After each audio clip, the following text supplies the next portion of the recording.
이스라엘 백성들에게 하나님께서 하신 준엄한 말씀은 무엇이었을까요? 오늘 저희가 읽지 않았거든요. 근데 바로 앞절 3절을 보시면 하나님께서 일종의 절교를 선언하십니다. 나는 너희와 올라가지 않겠다. 너희는 목이 곧은 백성인즉 내가 길에서 너희를 진멸할까 염려되니 여기서 끝내자 하십니다. 이 이야기가 나오게 된 배경은 바로 앞장 32장, 출애굽기 32장을 보시면 우리가 너무나 잘 아시는 금송아지 사건에서 비롯되었습니다. 이집트에서 나올 때에 하나님께서 은혜를 주셨거든요. 이집트 사람들로부터 이웃들에게 금장식들을 이스라엘 백성들이 받아서 나오게 되었어요. 그런데 그 금장식이 그들의 올무가 되었습니다. 하나님께서는 이스라엘 백성이 목이 뻣뻣한 백성이라는 말씀을 되게 자주 하셨어요.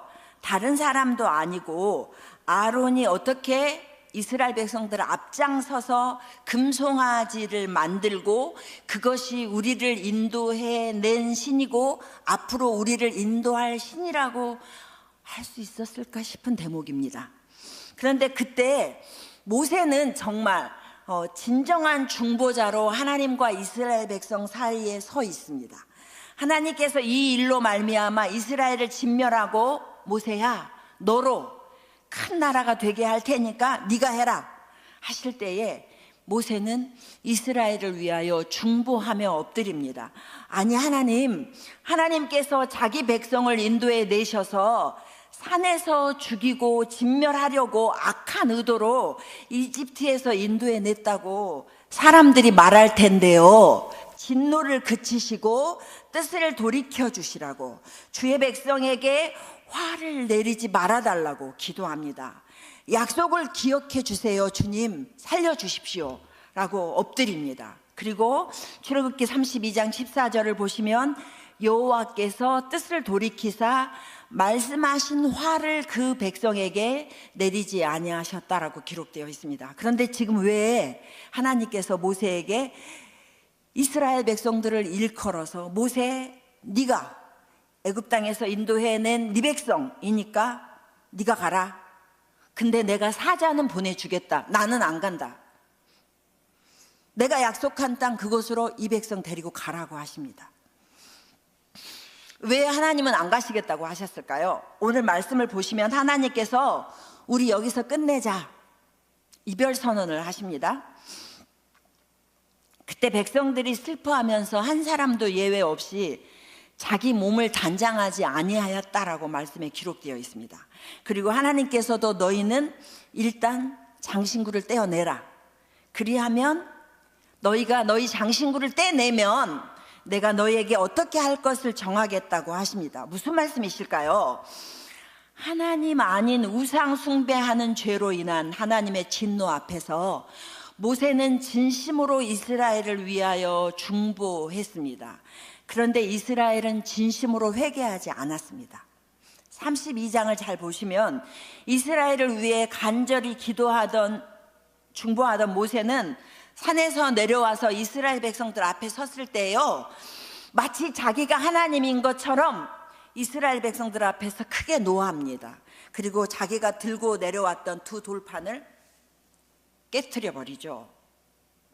그리고 그들이 만든 금송아지를 불살라서 가루를 냅니다. 물을 뿌려서 이스라엘 백성들이 그것을 마시게 합니다. 그리고 아론에게 묻습니다. 이 백성이 어떻게 했길래 당신이 그들을 큰 죄에 빠지게 했습니까? 호통을 칩니다. 근데 여기서 아론의 반응이 아주 충격적입니다. 여러분 성경을 잘 보시면 아론의 이야기는 이 이야기예요. 모세 화내지 마. 너 이 백성 잘 알잖아. 얘네들 잘 알잖아. 얘네들이 얼마나 악한지 너 알잖아. 이 백성들이 우리를 인도할 신을 만들어 내라고 했어. 그래서 나는 금 가져와라 했거든. 근데 이 금을 불에 넣으니까 금송아지가 나왔다 그래. 너무 웃기지 않습니까? 금을 집어넣었는데 그것이 금송아지가 되었다. 그리고 그러니까 지금 하나님을 떠나서 이 백성이 금송아지를 만들어 놓고 우리를 인도할 신, 우리를 인도한 신이다라고 춤추고 노래하는 이거 나는 책임 없다예요. 아론은 나는 책임 없다예요. 너 알잖아 얘네들 얼마나 악한지. 그리고 내가 만들지 않았다. 불에 넣었더니 나왔어. 진정으로 회개하는 태도는 도무지 없는 장면이죠. 그래서 그때 백성 중에서 3,000명가량이 죽임을 당합니다. 그때 모세는 또 눈물로 회개합니다. 이 백성이 금신을 만들어 큰 죄를 범했습니다. 죄를 용서해 주시옵소서. 그렇지 않으시려거든 주께서 기록하신 책에서 제 이름을 지워버려 주십시오. 제가 죽더라도 이 백성만은 살려주십시오. 진짜 중보 기도자로 기도합니다. 하나님께서 모세에게 분명하게 말씀하십니다. 그래 모세, 네가 말한 대로 내가 인도해 줄게. 내 사자가 앞서가 줄 거야. 그러나 내가 보응할 날에는 그들의 죄를 보응할 거야 하시면서 백성을 치셨다고 말씀해 줍니다. 사랑하는 성도 여러분, 죄를 범한 사람이 진정으로 회개한 증거는 무엇인가요? 상대방이 납득할 만한 회개가 이루어져야 할 것입니다. 만약 내가 다른 사람에게 잘못한 일이 있다면 잘못을 범한 사람이 피해를 입은 상대가 용서할 만큼 용서할 수 있도록 용서를 빌고 용서를 받아야 진정한 용서일 것입니다. 그런데 죄를 범한 사람이 나는 잘못 없고 내 상황이, 내 친구가, 내 이웃이, 내 가족이 잘못해서 그렇다고 하면서 알잖아요. 오죽하면 제가 그랬겠어요?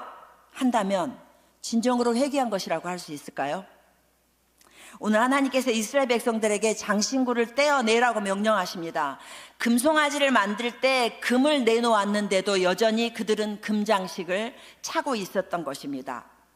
자신들이 그 금장신구로 우상을 만들었고 그것으로 말미암아 진멸될 지경에 이르렀지만 여전히 금장신구는 그들에게 소중한 것으로 그들의 몸에 차고 있었던 것입니다. 죄로 인해 죽을 지경에 이르렀지만 여전히 목이 뻣뻣하고 고든 백성으로 이스라엘은 서 있습니다.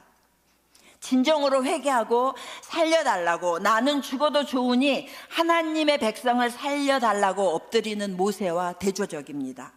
하나님께서는 한순간이라도 너희 가운데 이르면 너희를 진멸하리라 하십니다. 이 말은 무슨 뜻이냐면요, 눈만 깜빡여도 잠깐 동안만 이스라엘과 함께 계셔도 하나님께서 죄악을 드러내게 할 것이라는 것이죠. 그러니까 하나님 앞에 감출 것이 없다는 말씀을 하시는 것이죠.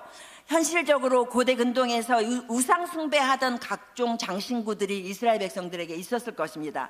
야곱이 베델로 올라갈 때에 그와 함께한 사람들의 귀걸이 같은 장신구를 이방 신상과 함께 땅에 묻고 올라갔던 적이 있었던 것을 기억하실 것입니다. 작은 귀걸이, 눈에 띄지 않는 목걸이, 잘 보이지 않는데 무슨 상관이겠어, 이 정도 조그만한 건 달고 있어도 되겠지 싶었던 그들의 몸에 지녔던 장신구가 우상 숭배에 이르게 하는 죄를 범하게 했던 것입니다. 우리 신앙의 삶에서 작은 교만, 신앙의 작은 업적, 하나님의 은혜로 가능한 삶에서 하나님의 은혜였기에 가능했어요. 그런데 그럼에도 불구하고 내가 뭐 좀 해서,